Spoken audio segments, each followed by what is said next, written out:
Jobs तो मेरे पास अभी 100+ मैसेजेस पड़े हैं, भाई जॉब लगवा दो, भाई जॉब लगवा, बट मेरी खुद की ही अभी मेरे को आवर्स प्रॉपर नहीं मिल रहे।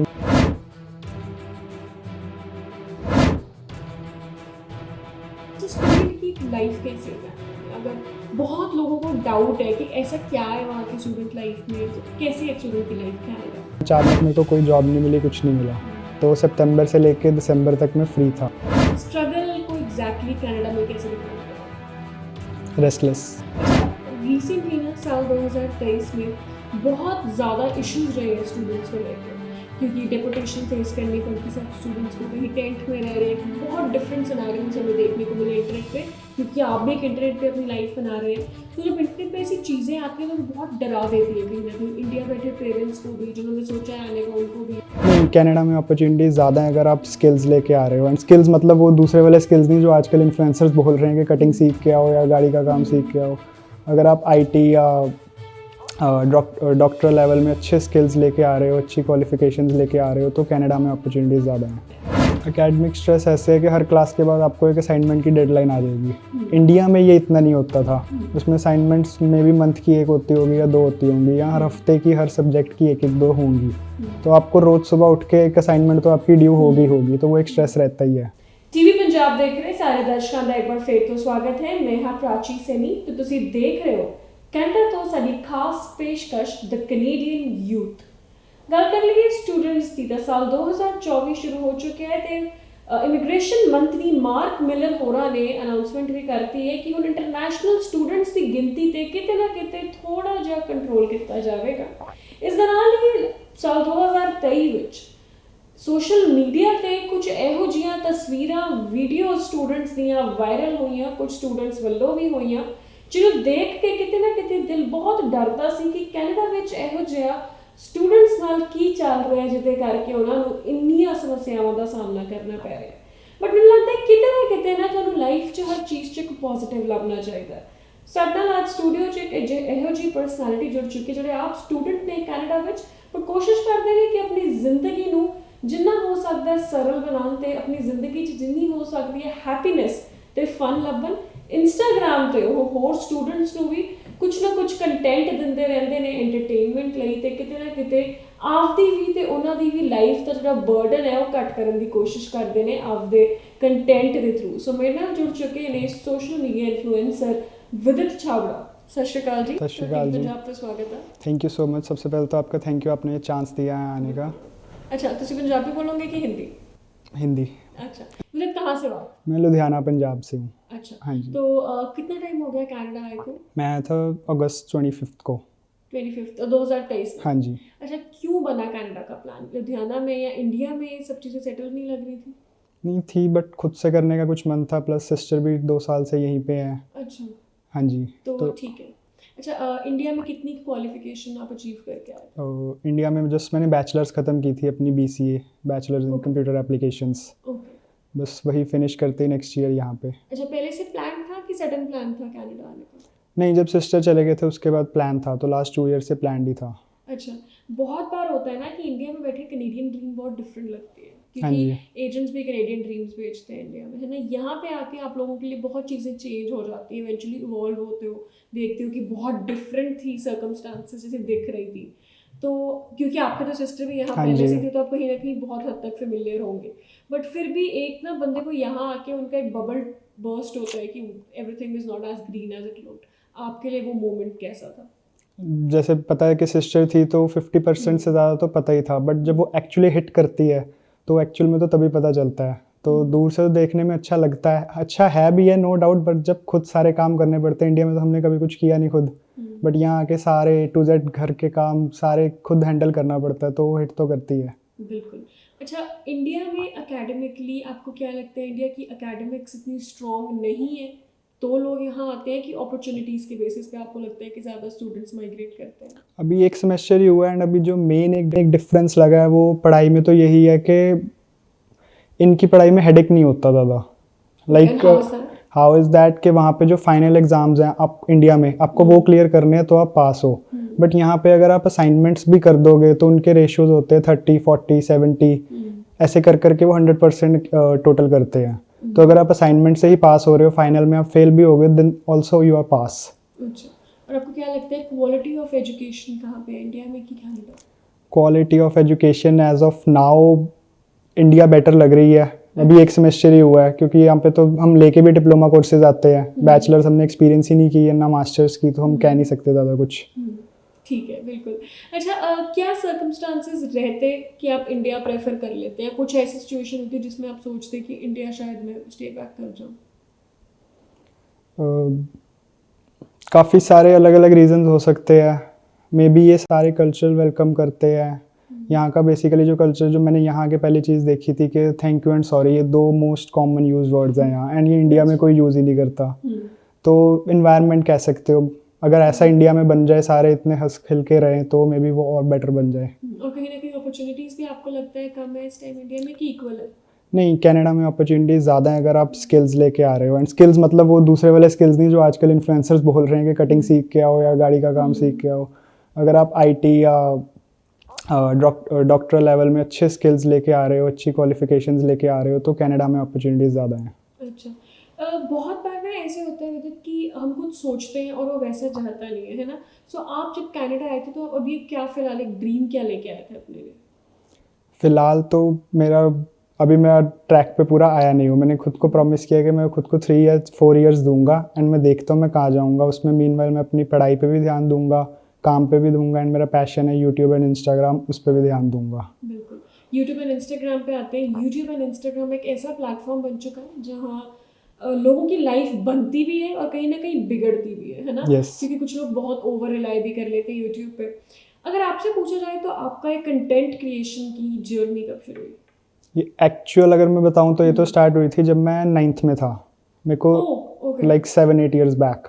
तब मेरे को वीडियोस बनाने का तभी से शौक था, तब भी 3-4 वीडियोस डाल ली, बट उसके बाद 10th आ गई, फिर नॉन मेडिकल आ गई, तो वो छोड़ना पड़ा। उसके बाद भी टाइम नहीं मिला, कॉलेज आ गया, कॉलेज मेरा हॉस्टल में था। सो फिर जब कनाडा आया, यहाँ 4 मंथ मेरे को कोई जॉब नहीं मिली, कुछ नहीं मिला। तो सितंबर से लेके दिसंबर तक मैं फ्री था। तो मैंने सोचा क्यों उस टाइम को वेस्ट करें दूसरों के रील्स देखने में, वीडियोस देखने में, अपना ही कुछ बनाते हैं। शौक तो था ही, बस फिर वो डेली बनाना शुरू किया, एंड तब से अभी तक रेगुलर चल रहा है। अच्छा, मैं आपका कंटेंट देख रही थी तो आपका जितना भी कंटेंट है वो बेसिकली स्टूडेंट्स को टारगेट करता है ज़्यादा, Yes. है ना? स्टूडेंट्स के इमोशंस को टारगेट करता है ज़्यादा। अच्छा, जब आप ऐसा कंटेंट डालते हो, क्या क्या स्टूडेंट्स के मैसेजेस आते हैं, कैसे कैसे वो रिलेट करते हैं आपसे? सबसे ज़्यादा तो यही मैसेज आते हैं कि भाई बहुत ज़्यादा रिलेटेबल है, बिल्कुल सेम है, यही हाल है हमारा भी। सबके मैसेजेस यही आते हैं। अच्छा, स्टूडेंट की लाइफ कैसी है कनाडा में? अगर बहुत लोगों को डाउट है कि ऐसा क्या है वहाँ की स्टूडेंट लाइफ में, तो कैसी है स्टूडेंट की लाइफ कनाडा में? स्टूडेंट की लाइफ फर्स्ट सेमेस्टर में तो मेरी थी, अब इस सेमेस्टर में तो है ही नहीं, सिर्फ एक दिन ऑफलाइन कॉलेज है। ऑनलाइन कॉलेज को मैं स्टूडेंट लाइफ काउंट नहीं करूँगा। वही बेड में बैठ के लैपटॉप में क्लास लगानी है, सुन रहे नहीं सुन रहे नहीं पता। एंड बाकी ओवरऑल जो लाइफ है वो अगर मैं आपको आज का ही दिन बता दूँ, अभी मैं आपके पास आया हूँ, इसके बाद मैंने यहाँ से सीधा कॉलेज जाना है, एंड मेरे 5 o'clock क्लास ओवर होगी, 6:30 के अराउंड मैं घर आऊँगा, एंड 7 o'clock मैंने काम पे जाना है, एंड ओवरनाइट मेरी शिफ्ट है, एंड कल सुबह 10 AM पे मैं फ्री होऊंगा। या तो मतलब एक बहुत डिफरेंट बर्डन है। यस। और एक अच्छा, सबकी लाइफ में ना, वो स्टूडेंट हो या एक नॉर्मल इंसान भी हो, एक ना रेस होती है, एक स्ट्रगल होती है। Everyone's running behind money for getting food and everything, है ना? तो स्टूडेंट लाइफ की एक अलग रेस है ना?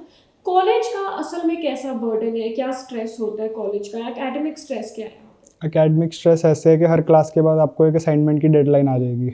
इंडिया में ये इतना नहीं होता था, उसमें असाइनमेंट्स में भी मंथ की एक होती होगी या 2 होती होंगी, या हर हफ्ते की हर सब्जेक्ट की एक 2 होंगी। तो आपको रोज सुबह उठ के एक असाइनमेंट तो आपकी ड्यू होगी, तो वो एक स्ट्रेस रहता ही है। अच्छा, being a student, work life manage करनी पढ़ाई के साथ डिफिकल्ट रहती है? यस, डिफ़िकल्ट रहती है। कैसे? कैसे रहती है कि जैसे अब आज का ही मैंने आपको बताया कि मैंने पूरी रात काम है, एंड शाम को मैं बिल्कुल फ्री नहीं हूँ। तो अगर आज कोई असाइनमेंट आती है या कल या परसों में वो ड्यू होती है, तो मेरे पास टाइम नहीं है, तो मेरे को मैनेज करके कल सुबह भी आके सोने से पहले वो ख़त्म करनी पड़ेगी, उसके बाद मैं कल आके रेस्ट कर सकता हूँ। कहीं ना कहीं फील होता है कि कनेडियन कंट्रीज या कोई भी वेस्टर्न कंट्रीज में कोई बच्चा पढ़ रहा है तो उन पर वर्क का प्रेशर नहीं होना चाहिए? नहीं होना चाहिए, बट फिर ग्रो नहीं कर पाएंगे, अपने एक्सपेंसेस कैसे मैनेज करेंगे, वही इंडिया पे और बर्डन जाएगा, उस चीज़ का भी फ़ायदा नहीं। अच्छा, जैसे आप लोग पढ़ाई भी कर रहे हैं और आप लोगों को लगता है पढ़ाई से ज़्यादा काम कर रहे होते हैं, तो कहीं ना कहीं आपको ये नहीं लगता है कि जो हम पढ़ाई कर रहे हैं वो एक जस्ट गो थ्रू है, मतलब इट्स नॉट दैट इम्पोर्टेंट, वो इतनी इंपॉर्टेंट नहीं रह जाती लाइफ में? ये एक मिसकंसेप्शन है जो लोग सोचते हैं कि मैं अपने शिफ्ट पे ध्यान देता हूँ, शिफ्टें लगाता हूँ, पैसे बनाता हूँ, पढ़ाई होती रहेगी, बट वो ये नहीं देख रहे कि तुम शिफ्टें कब तक लगाओगे।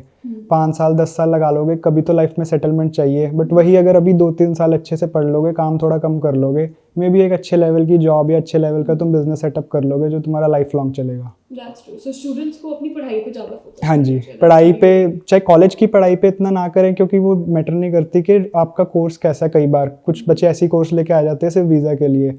बेसिकली आपका एंड गोल क्या है, उसके स्किल्स आप डेवलप करो अपने अंदर एंड उस पर वर्क करो, रादर देन ये पार्ट टाइम शिफ्ट्स लगाने के। बिल्कुल। अच्छा, जो स्टूडेंट्स अभी आए नहीं होते कनाडा, वो जब एक्सप्लोर करना शुरू करते हैं कॉलेजेस, क्योंकि यूजुअली 50% तो एजेंट्स ही प्रोवाइड करते हैं कॉलेजेस की लिस्ट। कई बच्चे तो खुद एक्सप्लोर भी नहीं करते, और जो एक्सप्लोर भी करते हैं बहुत चीज़ें जिनको समझ नहीं आती। तो कोई टिप आप उन स्टूडेंट्स को देना चाहेंगे जो अपना कॉलेज एक्सप्लोर करना, यूनिवर्सिटीज एक्सप्लोर करना शुरू करते हैं, वो कैसे एक्सप्लोरेशन शुरू मैंने करें? जो पर्सनली यूज़ किया था, एक अप्लाई बोर्ड वेबसाइट है, फ्री है, और उसमें बस अपना अकाउंट बनाओ, अपनी डिटेल्स डालनी है ना, वो आपको कॉलेजेस दिखाएंगे। मोस्टली 99% ऑफ द एजेंट्स भी वही यूज़ करते हैं। तो आप वहाँ से ही खुद देख सकते हो, जो आपको एजेंट्स दिखा रहा है आप खुद चूज़ कर सकते हो। वहाँ से मैंने अपना कोर्स सिलेक्ट किया एंड फिर वो कोर्स को मैं कॉलेज की वेबसाइट पे जाके चेक करता हूँ कि एक्चुअल उसमें क्या क्या सब्जेक्ट्स हैं। सारे कॉलेजेस की वेबसाइट पे आपको ये मिलेंगे एंड उसमें टोटल सब्जेक्ट्स भी बताए हुए हैं कि आपने क्या क्या पढ़ना है इन द नेक्स्ट 2 ईयर्स। बिल्कुल। अच्छा, मुझे आपको क्या लगता है कि जब एक स्टूडेंट अपनी जर्नी प्लान करता है, क्या उसको एक एजेंट को इंक्लूड करना ज़रूरी है, कि वो एक विदाउट एन एजेंट भी चल सकते हैं अपने प्रोसेस में? वेल, आज की डेट में तो विदाउट एजेंट भी चल सकते हैं, बट मैं फिर भी रिकमेंड करूंगा कि एक प्रोफेशनल हेल्प लेनी ज़रूरी है, बिकॉज बहुत लंबा प्रोसेस होता है। ये ना हो आप 6 to 8 मंथ्स लगा रहे हो उस प्रोसेस में एंड में सिर्फ एक छोटी सी मिस्टेक की वजह से आपका पूरा फ्लॉप हो जाए। बिल्कुल। मिनिमम क्या इंडिया से क्वालिफिकेशन लेके ही आपको कनाडा में पढ़ने आना चाहिए? बैचलर्स या फिर +2 के बाद भी इज गुड? जैसा स्कोर चल रहा है आपको पता है, 550 से नीचे आ ही नहीं रहा है, तो मैं रेकमेंड नहीं करूंगा कि इस टाइम +2 से पहले आओ आप, क्योंकि फिर आपका स्किल लेवल भी कम होता है, आपका कोर्स भी अंडर ग्रेजुएट होता है, सो वो आपको लॉन्ग टर्म में हेल्प नहीं करेगा बिल्कुल भी। तो आपके अकॉर्डिंग की ग्रेजुएशन की डिग्री लेके ही यस, आना चाहिए? यस, ठीक है। टोटली। अच्छा, coming back to your content creation, तो मैं आपके बहुत सारे कंटेंट्स पढ़ रही थी और मैंने एक चीज़ देखी कि आप बहुत रील्स में ना जो इमोशन होते हैं स्टूडेंट्स के, I think not only students, बहुत लोग उनसे रिलेट करते ही होते हैं। आप उनको एक बहुत ह्यूमर वाले वे में प्रेजेंट करते हो, है ना? जैसे I recently saw your reel जिसमें आपने ये कैप्शन दिया था कि सह लेंगे थोड़ा कह कह के बहुत ज़्यादा सह हाँ रहे जी। हैं, है ना? सो ये इमोशंस, ये आपको लिखने की आदत है कि just comes out of you? मेरे को ऐसे लाइंस मारने की आदत होती है थोड़ी सी, तो बस वो जब निकलते हैं मैं उनको लिख के रख लेता हूँ और मेरे को पता है कहीं ना कहीं काम आ जाएंगी। एंड ये बेसिकली स्टूडेंट से रिलेट नहीं करती, जो भी इंसान अपने घर से दूर रह रहा है या स्ट्रगल कर रहा है, ये उससे रिलेट करेंगी ही करेंगी। बिल्कुल। स्ट्रगल को एग्जैक्टली कनाडा में कैसे डिफाइन करोगे? रेस्टलेस, बिल्कुल, नो रेस्ट। No rest. ठीक है। अच्छा, स्टूडेंट्स को ना एक मेन प्रॉब्लम जो आती है वो आती है अपने फाइनेंसेस मैनेज करने में, है ना? क्योंकि क्रेडिट कार्ड्स भी होते हैं, बहुत चीज़ें होती हैं। तो स्टूडेंट्स के लिए कोई टिप्स उनके फाइनेंस मैनेज करने के लिए? आते फ़ोन या गाड़ी मत लो, कोई क्रेडिट कुछ डेट मत उठाओ, बस। अच्छा, और वैसे डेली लाइफ फाइनेंसेस आपको क्या लगता है कैसे मैनेज होने चाहिए? फाइनेंसेस मैनेज होने चाहिए, आप क्या खर्च रहे हो आपको पता होना चाहिए। आप लिख सकते हो लाइक मेरे मंथली एक्सपेंसेस इतने, नहीं तो मोस्टली बच्चे क्या करते हैं, शिफ्ट्स लगा के जो भी इनकम आ रही है खर्च रहे हैं, आ रही है खर्च रहे हैं, उनको पता नहीं होता कि मेरा मंथली एक्सपेंस कितना जा रहा है। So they can note it down, track it down.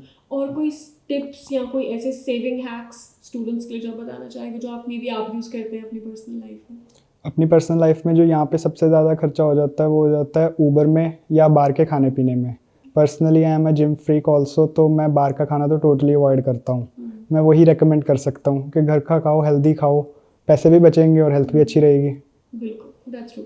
अच्छा, रिसेंटली ना साल 2023 में बहुत ज़्यादा इश्यूज रहे हैं स्टूडेंट्स को लेके, क्योंकि डेपुटेशन फेस करनी पड़ती सब स्टूडेंट्स को, कहीं टेंट में रह रहे हैं, बहुत डिफरेंट सिनेरियोज हमें देखने को मिले इंटरनेट पे, क्योंकि आप भी एक इंटरनेट पे अपनी लाइफ बना रहे हैं।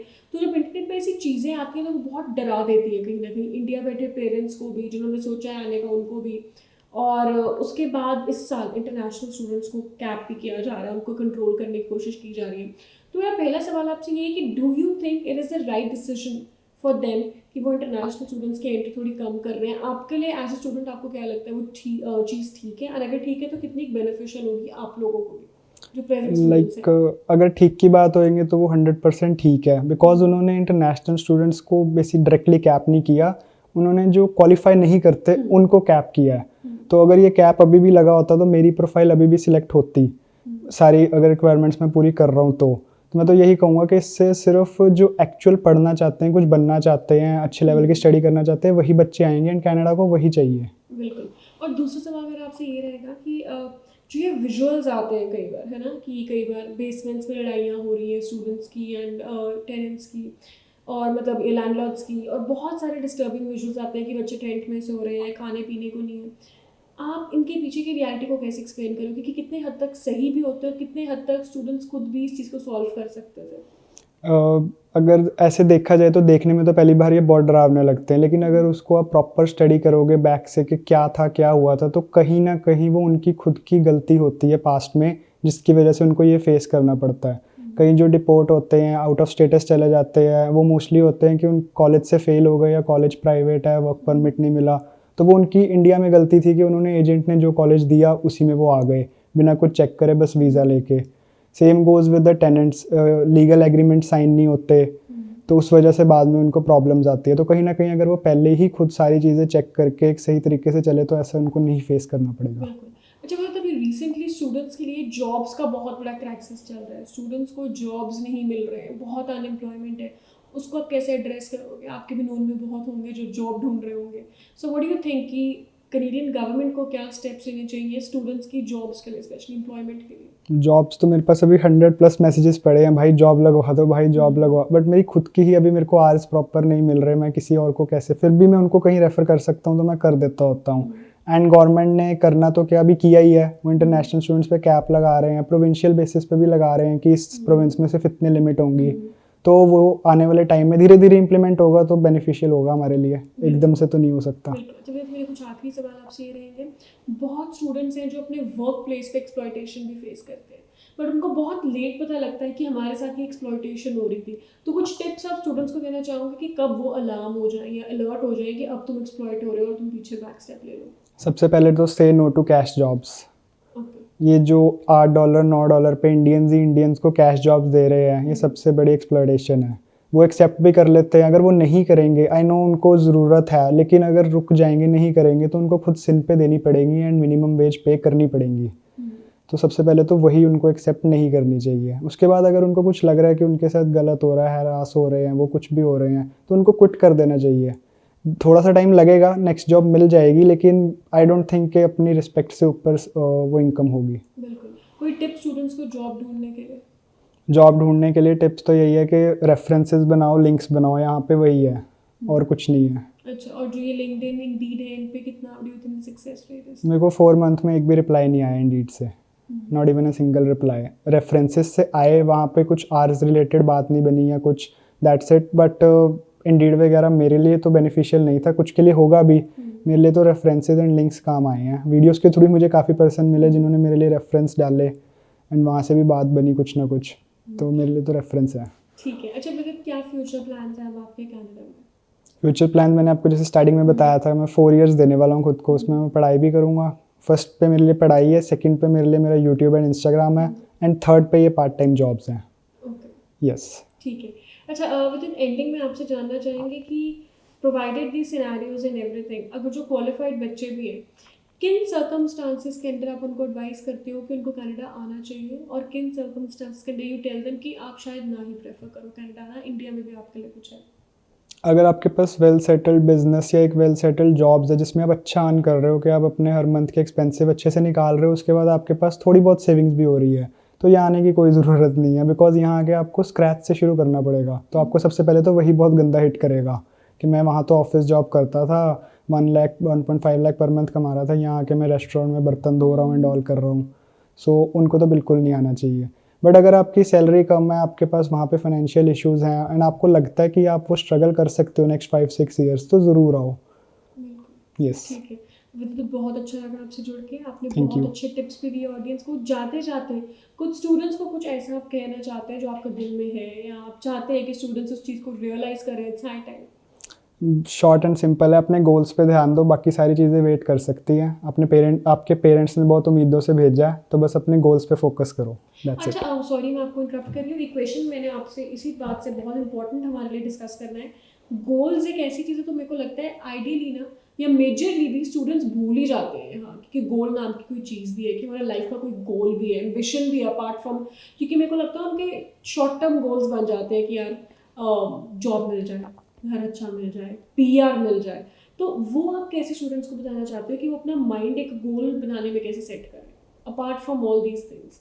अपने फ्रेंड्स ढंग से चूज़ करो। बेसिकली क्या होता है, हम अपने फ्रेंड्स कोई बन जाता है, वो आपको कहता है कि यार चल आईफोन लेके आते हैं या चल गाड़ी ले लेते हैं, आप इन्फ्लुएंस हो जाते हो बहुत जल्दी। पहले तो आपने गोल सेट किए होते हैं, लेकिन आपको जब नए दोस्त मिलते हैं, वो ले रहा है, वो भी ले रहा है, मैं भी खरीद लेता हूँ, मैं भी एक आईफोन ले लेता हूँ, $50 ही है, कोई बात नहीं। वो चीज़ें नहीं करनी है, आपको अपने गोल्स पे स्टिक रहना है, दूसरों से इन्फ्लुएंस नहीं होना, बिकॉज उनके गोल्स क्या है हमें नहीं पता, हमें अपने करने हैं, दैट्स इट। बिल्कुल। सो विदित आई रियली विश कि जब आपको नेक्स्ट टाइम मिलें, आपका यूट्यूब और सब ओवर ट्रेंडिंग हो, जैसे अभी भी आप अभी ट्रेंडिंग में रहते हैं, तब भी आप बहुत अच्छा लाइफ में कर रहे हो, एंड आई रियली विश कि आपके सारे गोल्स आप अकम्प्लिश कर पाएँ।